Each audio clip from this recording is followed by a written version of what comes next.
What is it like to work as a translator in a translation agency? Coming up.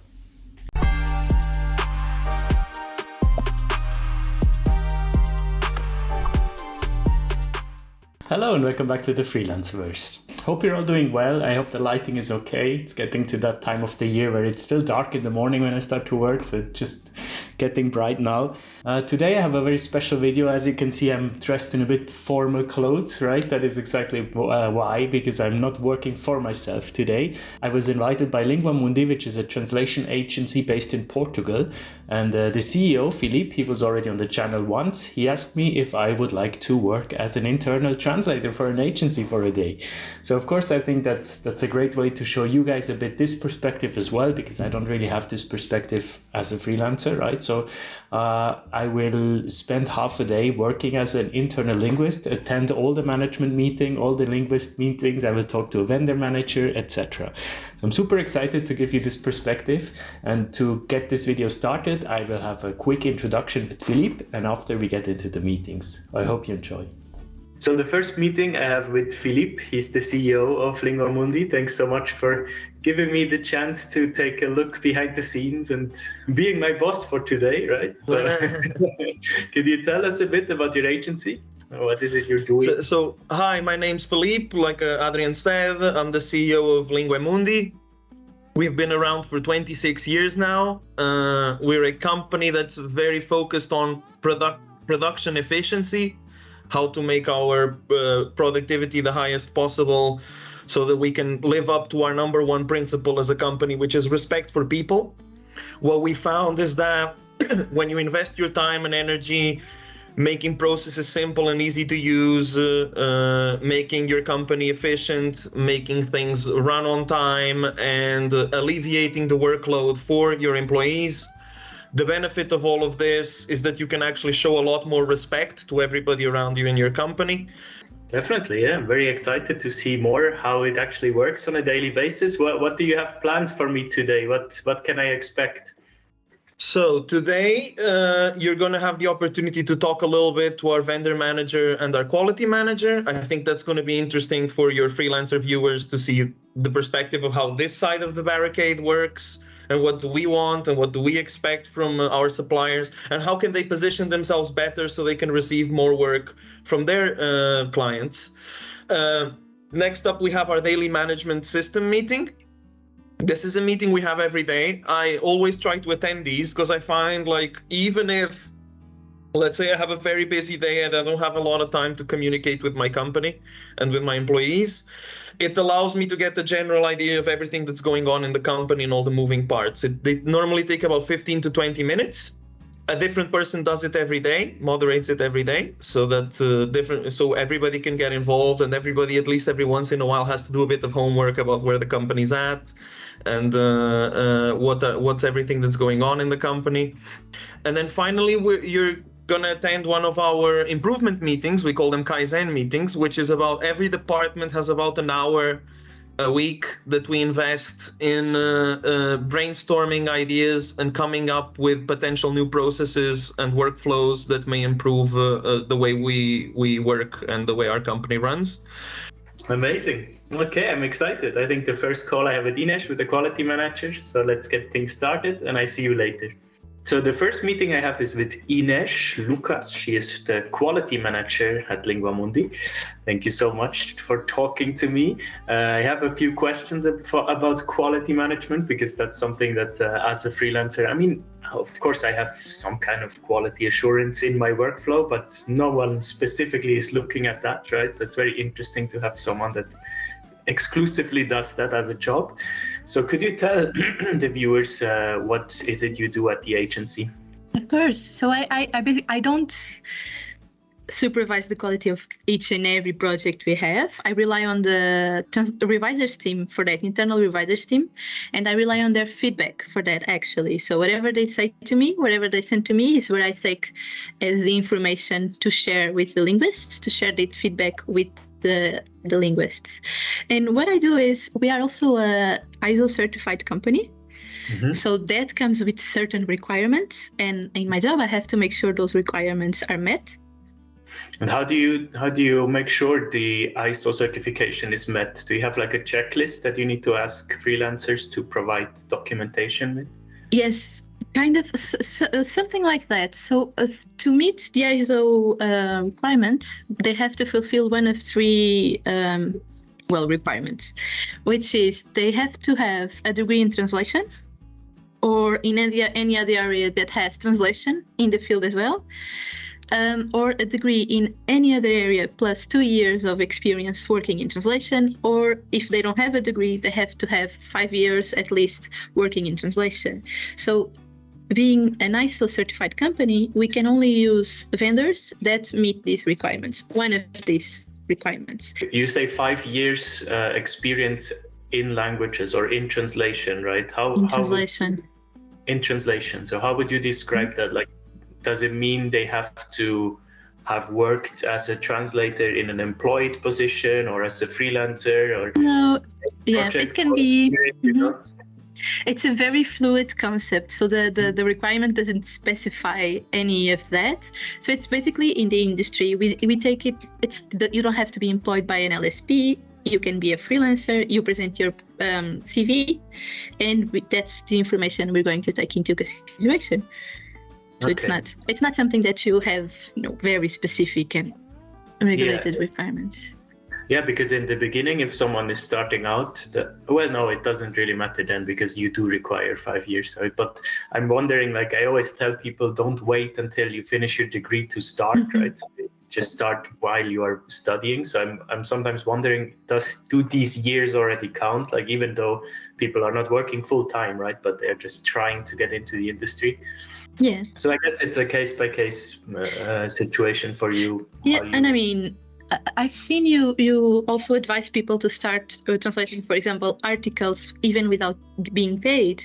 And I would say that also counts. That's also experience. That's also, work you're doing. Okay. So. Yes, so maybe we can just quickly talk about what it is, the vendor management. I talked with Ines about quality already. Yeah. I'm very curious what you do. What I do. Yes. Okay. Well, what I do is quite simple, really. I take care of the onboarding of new vendors, right? And the database management, right? The vendor base.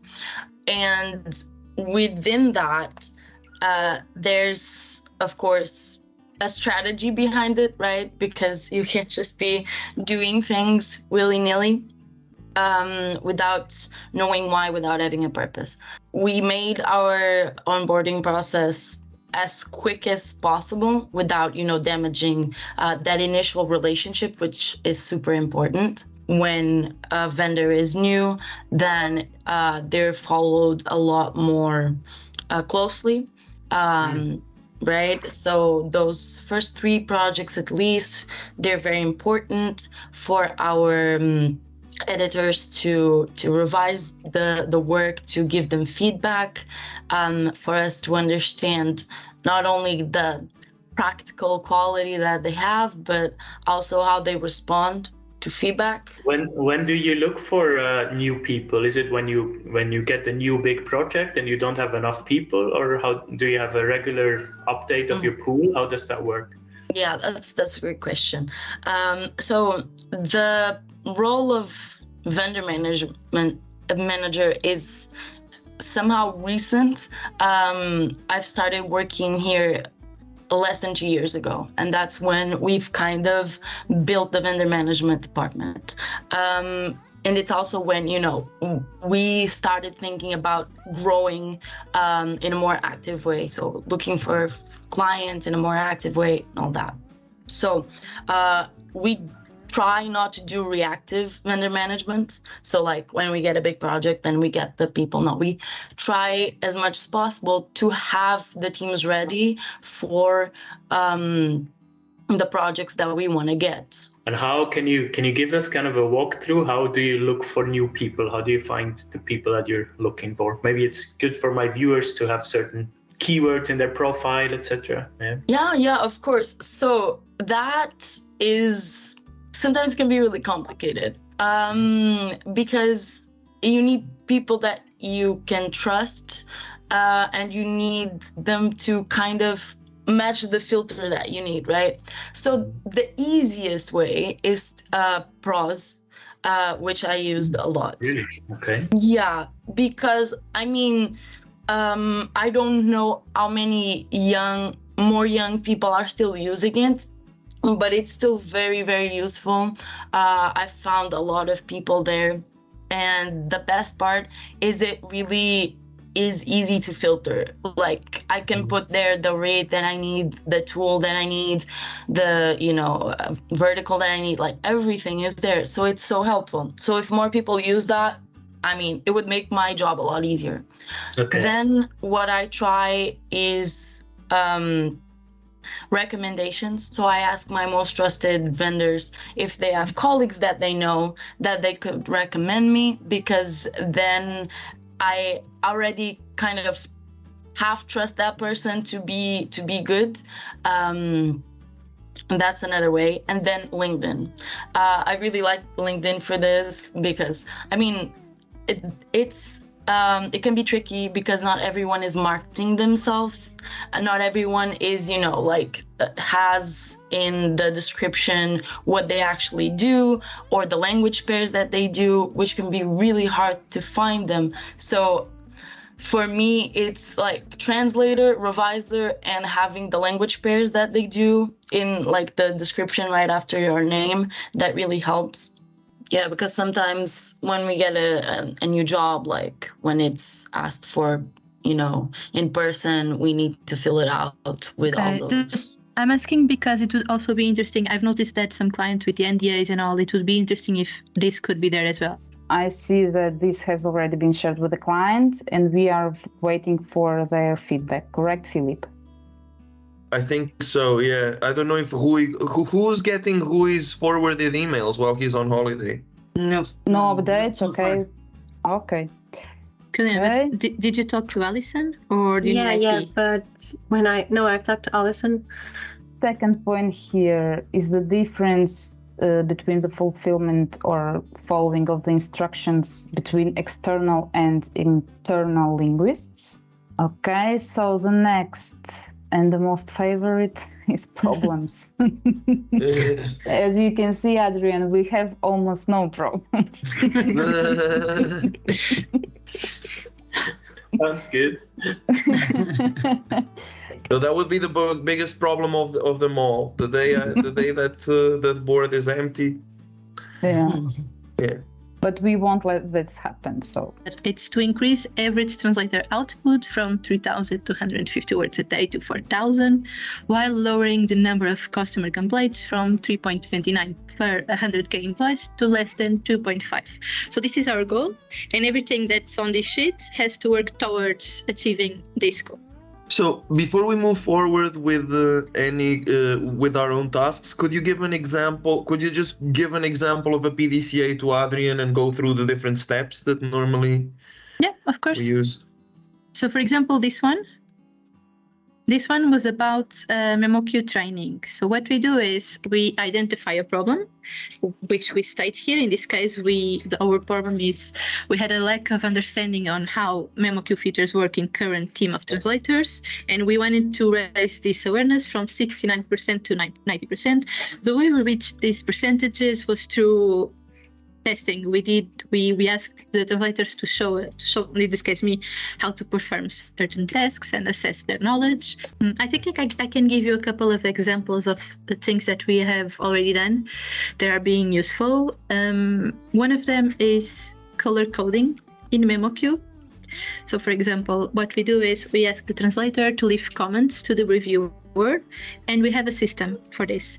We've established a system, so each color in MemoQ's comments has a meaning. So the new one comes from last week. We have been through this list and identified this as a big issue, and this is basically what Filipe was talking about. It's still very frequent that external translators do not follow the color coding that we've just showed you. Maybe ask them why aren't they following the instructions? Are the instructions too long, not clear? if they are placing enough time for the task, because we know sometimes maybe external translators can assume that for that amount of words they will only need a period of time. How I understand it, with the color coding, you would also add comments, like the blue one, for example, when it's not a question, right? It's just showing what you've researched. Yes. And that is kind of a big mindset shift, I think, for external freelancers. And I don't know how you communicate it to them, but have you made it clear that the comments are not only there for questions, but also for showing you guys the research, right? I think that's a good question, because perhaps, and linked to what Ruben was saying about the videos, we've only sent written communications. So, and that was my day done working for LinguaeMundi. Thanks so much to the agency and Filipe for inviting me. Make sure to check out their website that you see here. I'm going to link it down below. As you can see, they are looking for people to help bridge the language gap. So maybe you will be the next freelancer in their pool. And I see you next Monday with the next video. Bye bye.